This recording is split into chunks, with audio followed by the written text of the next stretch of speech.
12ஆம் வகுப்பு மாணவனும் 10ஆம் வகுப்பு மாணவியும் பழகி வந்த நிலையில் இருவரும் தங்களுடைய வீட்டிற்கு தெரியாமல் கடந்த 6ஆம் தேதி சென்னை சென்றதாக தெரிகிறது.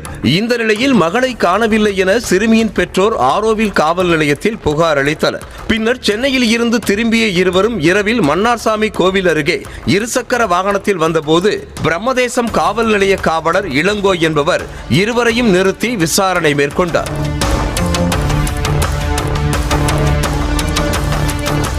அப்போது இருவரும் வீட்டிற்கு தெரியாமல் வந்ததை அறிந்த காவலர் இளங்கோ பள்ளி மாணவனை மட்டும் வீட்டிற்கு அனுப்பியதாக தெரிகிறது. சிறுமியிடம் பாதுகாப்பாக காவல் நிலையம் அழைத்து செல்வதாக கூறிய இளங்கோ பிரம்மதேசம் காவல் நிலையம் அருகே உள்ள பாழடைந்த வீட்டிற்கு அழைத்து பாலியல் சீண்டலில் ஈடுபட்டதாக தெரிகிறது.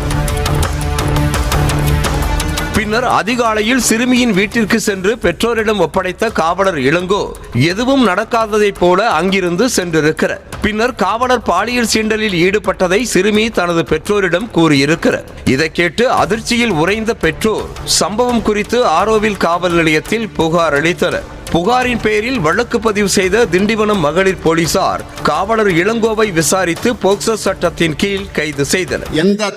கொம்பனும் குறை சொல்ல முடியாத அளவிற்கு ஆட்சி நடத்திக் கொண்டிருக்கிறார்.